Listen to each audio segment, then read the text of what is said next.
NFL free agency is right around the corner, and to address a key position, the Washington Commanders need to target Dallas Cowboys tight end Dalton Schultz in free agency. That and more on today's episode of Locked On Commanders. Your daily podcast on the Washington Commanders, part of the Locked On Podcast Network. Your team every day.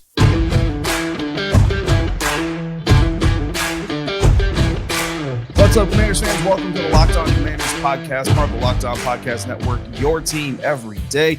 This is your daily podcast covering the Washington Commanders. We are free and available on all platforms, including YouTube and the WUSA 9 Plus app on your Roku or your Amazon Fire Stick. And of course, thank you for making us your first listen or your first view of the day. I am David Harrison, credentialed member of the media covering the Washington Commanders for Commander Country, a part of Sports Illustrated's FanNation. You can find me there. You can find me here. You can find me on Twitter as well at dharrison82. Today's episode of Locked On Commanders is brought to you by FanDuel Sportsbook, the official sportsbook of the National Football League.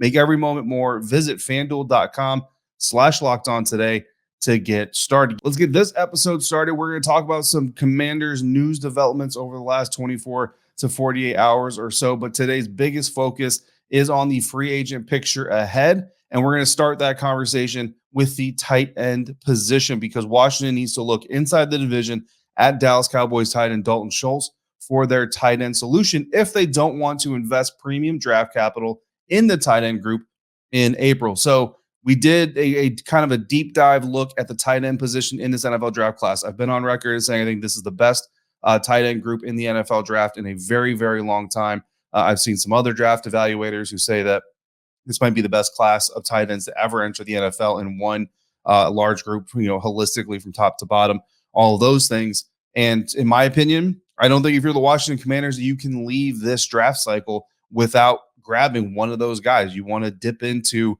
that greatest ever type of pool of talent. But there are some people who think that the Washington Commanders shouldn't invest premium draft capital in the tight end position. And that's certainly fair. Different opinions going all around. For the context of conversation, when I say premium draft pick, I'm typically talking rounds 1 through 4. I view rounds 1 through 4. If you're taking a player in one of those rounds, you're taking a guy that you think can impact your team in year one. Maybe not profoundly or even as an everyday starter, but a guy who can contribute at least as a rotational player in year one, and then develop in years 2, 3, and beyond into a more solid contributor. So when I say premium draft pick, I'm talking about rounds 1 through 4. I think most people probably think 1 through 3, but just for the clarity in the context. So some people don't want the Commanders to use that premium draft capital on a tight end position, despite how talented this class is compared to other years, because there are needs elsewhere and they want to prioritize those picks in those different positions, targeting different prospects. And that's certainly fair. So let's dive into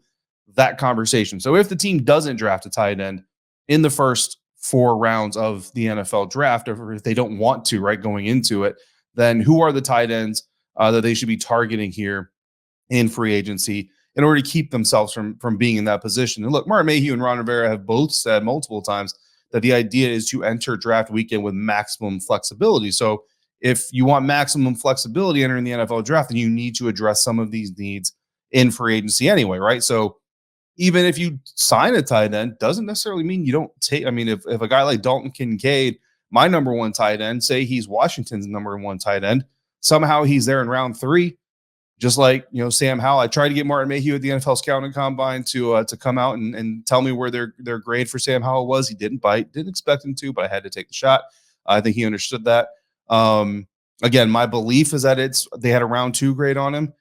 He slid to round 5. Nobody saw that coming. They had to take him. If Dalton Kincaid slips to round 2, round 3, and nobody sees that coming, I mean, maybe they say, look, we got to take him anyway. But the idea here is let's not put the Commanders in a position where they have to take one of those tight ends, right? And right now, you look at an Eric Bieniemy offense, what we expect out of an Eric Bieniemy offense, and you need that kind of receiver type of tight end. And we certainly have some of those, and we've seen some of those on the Washington Commanders roster. John Bates, I think, has been impressive, for what was expected of him. Cole Turner, again, impressed early on. Injuries kind of held him back his rookie season, so the hope is he'll come back healthy and have a better year 2. Amari Rodgers surprised a lot of people. Curtis Hodges, honestly, a practice squad guy, but before he was injured in training camp, he was actually looking pretty solid as well. So a solid group of young tight ends. But again, the problem still remains beyond Logan Thomas, you just don't really see that kind of truly down-to-down impact star type of player.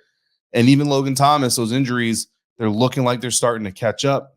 Again, from the words that Ronneberry and Martin Mayhew were saying, I expect Logan Thomas to still be on the roster. I know there was some speculation that he might get released this offseason, and I could certainly see that being the case. But just listening to their words at the scouting combine, it sounds like they're planning on him being around at least for the next season. So where do you target that tight end, right? Are you looking for a Logan Thomas replacement? Are you looking for a guy who could come in behind Logan Thomas? That's another question. But the top targets in this free agent draft class obviously starts, like I said earlier, with Dallas Cowboys tight end Dalton Schultz. So Schultz was franchise tagged last year by the Dallas Cowboys. Essentially, Dallas chose to keep Dalton Schultz, move Amari Cooper. They trade him to the Cleveland Browns. But now this year they're tagged running back Tony Pollard to keep him in-house, which means Dalton Schultz is going to hit the open market and talk to other teams, and the expectations that he's going to leave. So Schultz has had 500 or more receiving yards in each of the last 3 seasons for the Cowboys, 4 or more touchdowns in each of those seasons as well. He's going to be 27 years old in July and is the number 16th ranked free agent, according to NFL.com's ranking of available players. Now, that production may not sound super impressive, but a lot of people, kind of the overall theme here is that the Dallas Cowboys offense has really underperformed and not necessarily accentuated and used all of their weapons as best as they could. Perhaps why Kellen Moore leaves the Dallas Cowboys this offseason, goes to the Los Angeles Chargers in a lateral move versus getting, say, a promotion, and Dallas Cowboys not deciding to stick with them. Maybe they think Kellen Moore's scheme is kind of the problem and not maximizing their weapons. The Chargers will find out. So, again, he's going to be 27 years old in July, number 16th ranked player. Spotrac estimates Schultz's annual value on a new contract at $15.1 million per year. And that may be a little rich, given that the Washington Commanders have a $16.75 million cap number right now. But again, those numbers can be worked on both sides. There are player contracts currently on the roster that can be shifted. Bonuses can be paid out. So don't worry too much about the salary cap implications, honestly, because that $16 million can be turned into $40, $50, $60 million in the blink of an eye if the Washington Commanders need it. So I know you hear $15.1 million and $16.75 only leaves you $6 or so million left. You need typically at least $10 million just for your draft class. So you can't do it. Trust me, you can do it if they really want to. But there's a cheaper target that could be available at the tight end position, perhaps just as impactful, even more impactful. Actually, I would say I would actually target this guy over Dalton Schultz. You like the inside the division matchup, the poaching a Dallas Cowboy, bring him to Washington. He gets to see the Cowboys twice a year and show them what they're missing or remind them what they're missing. But I like Mike Gesicki out of the Miami Dolphins organization. I remember first time I saw Mike Gesicki in person was actually training camp for the Tampa Bay Buccaneers. I was in Florida. The Miami Dolphins were doing joint practices. Mike Gesicki was there. This is when Josh Rosen was a Miami Dolphin. Things like Ryan Fitzpatrick, I think was a Miami Dolphin. The dude's big. He's strong. He's solid. Good blocker, good route runner. Does all the things that you want him to do. 700 plus yards in 2020 and 2021. Did see his production dip significantly under Mike McDaniel in 2022, but still had 5 touchdown catches despite the fact he only had 362 yards. Now, he will be 28 in October, so he's a year older than Schultz, but relatively, he's a healthy player, played in 17 games in each of the past 2 seasons, so that's good.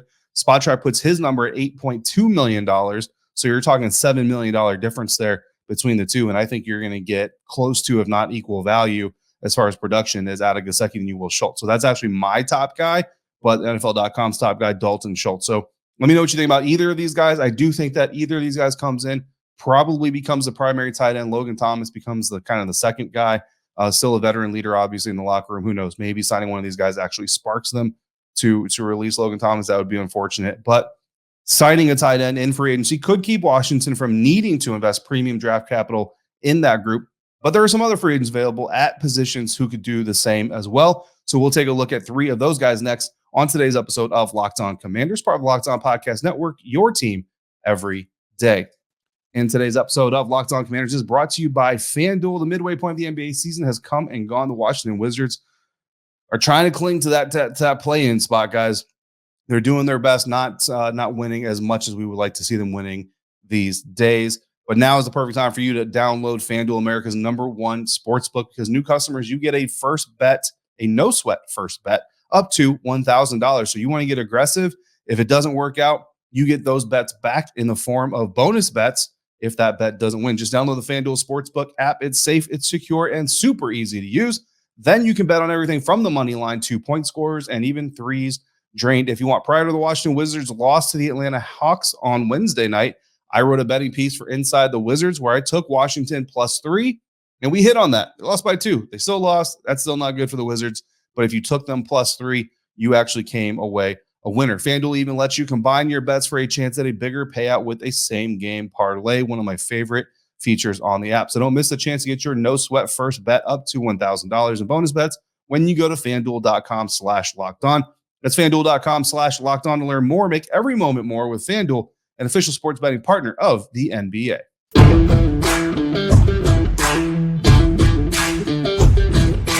Thanks again for making the Locked On Commanders podcast your first listen or your first view every single day. Another popular position in the early rounds of the NFL drafts, this mock draft season, is offensive tackle. But that's another position that the Washington Commanders could actually address in free agency if they choose to, with a familiar target starting our list of players here in this segment. Look, we've talked at length and even about tight ends, right? We've gone through the draft prospects. We've gone through some free agent options now. We'll continue to do that as we ramp up towards legal tampering beginning next week. And we've even talked about quarterback free agents this week. If you missed that, it's in the Lamar Jackson episode. So even if you don't want to listen to the Lamar Jackson portion, go past that. We get into some quarterback options because the Commanders have said Sam Howell's going to get his chance to be number one quarterback, but there is going to be competition. So we get into some options of who that competition can be through the free agent market. So let's talk about some other free agents and how they pertain to the Washington Commanders. The first guy we need to talk about, I believe, is soon to be former Kansas City Chiefs player. So there's a connection, Eric Bieniemy there. We'd be talking about him either way, but the Chiefs connection certainly helps. That is offensive tackle Orlando Brown Jr. Now, this is the most expensive potential free agent target that we're going to talk about because Brown is a 4-time Pro Bowl tackle before he even turns 27. Now, he's turning 27 soon, but look, dude is 26 years old right now, walking around as a 4-time Pro Bowler. That is insane. But he also carries a high price tag because of it. Carries an expected annual value of $22.4 million. If you believe all the reports, he intends to go get every cent of that 22.4. If not, try to get even more. If he can get a bidding war going on for his services, he will certainly do so. Now, we know that the Commanders need offensive line help, right? That's really no secret. And again, we kind of cataloged how many offensive linemen the Washington Commanders had formal meetings with at the NFL Scouting Combine. We already have reports that DeJuan Jones, Ohio State's right tackle, is going to be or is a top 30 visit scheduled with the Washington Commanders prior to the NFL draft. So obviously this is a position of need that the fans identify, media identifies, the team identifies. Let's just say it, we identify, right? We all identify this is a position of help that needs help. So the Commanders could certainly use Orlando Brown Jr., right? But here's the thing. The conversation is right tackle, left tackle, right? If you bring in a left tackle, do you move Charles Leno to the right? Well, Orlando Brown Jr. has zero interest in playing right tackle. In fact, he was a Baltimore Raven beforehand, so a lot of the local Commanders fan, if you're a local Commander fan, you're probably going to remember this from hearing about it on a daily basis. That's the reason he left Baltimore. He was a 2-time Pro Bowl player in Baltimore, but he wanted to play left tackle. Well, the Baltimore Ravens have one of the best left tackles in the National Football League, so they said that's not going to happen. He said he doesn't want to play right tackle anymore. He ends up in Kansas City. And because of that, because of those drive, and then you hear about the reports of him wanting kind of maximum money here this offseason, which is why the Chiefs have kind of said, okay, you know what, we're just going to let you slide. We're going to let you walk away. Some surprised they didn't use a franchise tag on such a young multi-Pro Bowl type player.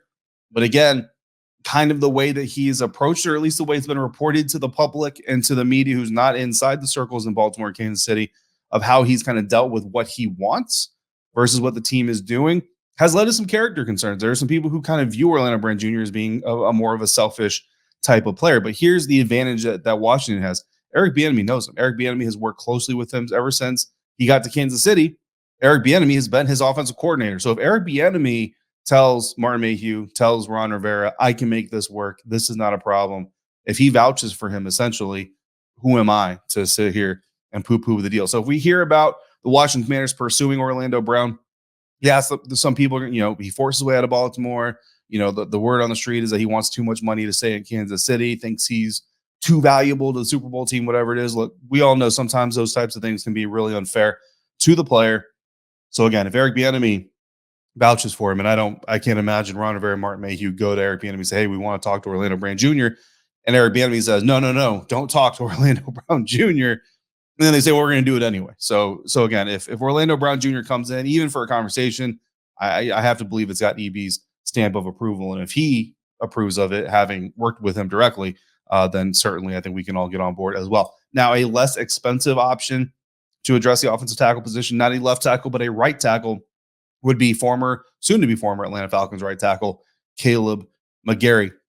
Former first-round draft pick. The Atlanta Falcons didn't pick up his fifth-year option, which did surprise some, but he did have some struggles. But then, like it tends to happen when teams don't pick up fifth-year options, what happens? He kind of balled out last season. He did a lot better. The Falcons didn't do a lot better, but he did a lot better, especially in the running game. Still shows some improvement as a pass blocker as well on that right side. Would allow the Washington Commanders to move Sam Cosmi in to right guard permanently. Charles Leno now is your left tackle. Who knows what happens in the NFL draft? Maybe you get Paris Johnson Jr., maybe you don't. But again, you have a starting caliber left tackle. Again, not perfect. Charles Leno Jr. got it, not perfect, but certainly not the worst in the NFL either. McGary estimates under $18 million per year on average. So you're talking about a price tag difference of about $4 to $5 million, depending on where they actually land. On average, just turned 28 himself. So again, Atlanta declined that fifth-year option on him. That's an interesting connection. I actually know a person who's a high school friend of Kaleb McGary's. Tells me that his personality, his character, the young man you're investing in would be amazing. So at least you have that part of it. And then again, the ability to develop. Kaleb McGary kind of showed last year that with coaching, even with new coaching, sometimes a little bit of a shift in scheme, that there is room for growth there. Finally, our third and final free agent we're going to talk about in this episode of Locked On Commanders is my favorite free agent in this entire class. And if you listen to this show last year leading up to free agency, before he got franchise tagged, you know that I want to see Jessie Bates playing for the Washington Commanders. Cincinnati Bengals safety was franchise tagged last year, but he's not franchise tagged again this year. And the expectation is that he will be leaving Cincinnati. I don't think that he gets back there. I don't think they get a deal done. Bates just turned 26. The Washington Commanders just released Bobby McCain. I'm not saying the two have to do with each other, but I'm not saying they don't have to do with each other. And while we are all hoping that Cameron Curl is going to get his contract extended, I think the team may need a new top safety. They'll have two, obviously, but they may need that new kind of star safety back there. Jessie Bates can certainly fill that role. And if the team can't get a deal done with Cam Curl before the beginning of free agency, look, if Cam Curl still comes in the beginning of the new league year, March 15th, with just 1 year left on his deal, which he has right now, I want to see them go all in on Jessie Bates. I want to see this team go after a guy like Jessie Bates. I know Derek Forrest showed a lot of talent last year, and I love that potential in him. But I don't know when you compare Jessie Bates to Derek Forrest, that duo of Jessie Bates and Cam Curl versus Derek Forrest and Cam Curl, the Jessie Bates duo is easily a lot better. You let Derek Forrest continue to play his role, continue to be that rotational Buffalo nickel type of player, see if he can get better. And look, unfortunately, if you can't get it done with Cam Curl, if you can't get a deal with Cam Curl done before the end of this coming season, it might be time for Derek Forrest to step into that starting role next to Jessie Bates in 2024. And then you got Percy Butler, you go to the draft, you get some other guys to potentially backfill that. Unfortunately, that's the nature of the business. You can't keep everybody. We all want Cam Curl, I think, to come back, but unfortunately, that's just not feasible to keep everybody. So we'll see how it works. But Jessie Bates is just a guy singularly I'm a big fan of it. He's estimated to attract about $14 million annually on his contract, has had no fewer than 4 interceptions per season in 4 of his 5 NFL seasons, and he's played 15 or more games in each of those. Team captain in Cincinnati, excels as a single high safety, which allows defense coordinator Jack Del Rio more ability to get aggressive if he wants to. But also, if you put him back there with a partner, even better. You got about half the field secured, and of course, they can do all that. He can, be a contributor in the running game as well. Again, wanted him last year, want him this year, and now the Commanders have the opening because they moved on from Bobby McCain. So that's our free agent list for today. Plenty of free agency talk coming.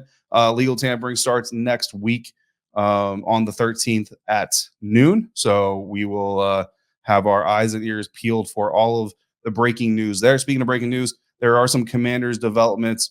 One player finally getting to move on, hopefully from the from some drama he had experienced or put on him rather last year, and then a new development in the search for a new Washington Commanders owner. That's coming up next on today's episode of Locked On Commanders, part of the Locked On Podcast Network, your team every day.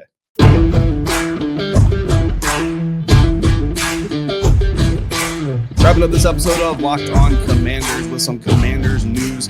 Some movement on the new Washington Commanders ownership situation per Adam Schefter of ESPN, who tweeted on Thursday morning, quote, DC billionaire Mitchell Rales is partnering with Josh Harris in their attempt to buy the Washington Commanders per league source. End quote. Rales is the owner of DC's largest company. And that's just kind of the latest development in what is expected to be the Washington Commanders sale. Dan Snyder, Tanya Snyder, expecting to move on from the NFL, from the organization. The biggest deadline, can't even call it deadline, but the biggest date to keep in mind with this whole thing is the NFL's annual league meeting, which is March 26th through the 29th in Phoenix, Arizona. As of right now, I do plan on being on ground during those league meetings. More to follow on that, but that is kind of when it's expected, like before then, or even, the day of that it begins, at kind of the expected dates for when the announcement of the sale could be made, potentially even voted on by the other league owners. Regardless, if there's not a sale agreement in place, you can bet that owners will be talking about it. And Jim Irsay is always good for another quote. So more on that, more to come on that as well. But some more names. I know Jeff Bezos is the most popular name, but that continues to be a back and forth where now the story is that Tanya Snyder actually is even in on not wanting to sell to Jeff Bezos, which adds a little bit of a new wrinkle to the whole thing. Also, Brian Robinson Jr., unfortunately for him, the big story of his rookie season was not necessarily just his play and the promise that he showed, but also the way that his regular season began, having to be put on injured reserve because he was shot in a botched robbery attempt. The teenage boy who was convicted of shooting Commanders running back Brian Robinson Jr. in August of last year, literally right after the end of the preseason, was sentenced on Wednesday to the maximum penalty allowed to a minor in this case, and will remain in custody until his 21st birthday because of it. Now, in addition to shooting Robinson Jr. in the botched robbery attempt with another teen, the same teen who was charged in connection with the death of 15-year-old Andre Robertson Jr. in October of last year, shortly after the shooting of Robinson Jr. Now, the family of Robertson, the 15-year-old who was killed, unfortunately spoke out against the law that limits the punishment handed out to minors in these cases. And honestly, it's hard not to empathize with their anger. But all we can do at this moment in time is pray for peace for the family of the young man lost, and hope that this young man who committed these acts or was involved in these acts comes out on the other side of his being in custody till he's 21 years old, a better person from it. And then Brian Robinson Jr. continuing to work towards moving past that event, and not letting it dictate who he is and what he is known for in the National Football League. Certainly look forward to seeing Brian Robinson continue his career on the playing field, and we look forward to continue having you here for the Locked On Commanders podcast. Appreciate you for making us your first view or your first listen of the day. Now make your second listen the Locked On NFL Draft podcast. Damian Parson and Keith Sanchez provide in-depth coverage of the biggest NFL draft prospects with deep dives into the sleepers and hidden gems that can change your favorite NFL franchise. Find Locked On NFL Draft wherever you get your podcasts and on YouTube, part of the Locked On Podcast Network, your team every day. If you want to join in on the conversation, head over to Twitter. Find me in the DMs at LO Commanders for the show DM, or hit me up in my personal Twitter DM at DHarrison82, and let me know what you're thinking. Let me know how you're feeling. If you've got mock drafts that you want to drop for our Mock Draft Monday episodes coming up, feel free to do that as well. Signing off for today, I'm David Harrison, staff writer for Commander Country of Sports Illustrated's FanNation. Again, you can find me on Twitter at DHarrison82. Until we speak again, if you're out and about, please be safe, be kind to each other, and we'll see you next time right here for the next episode of Locked On Commanders.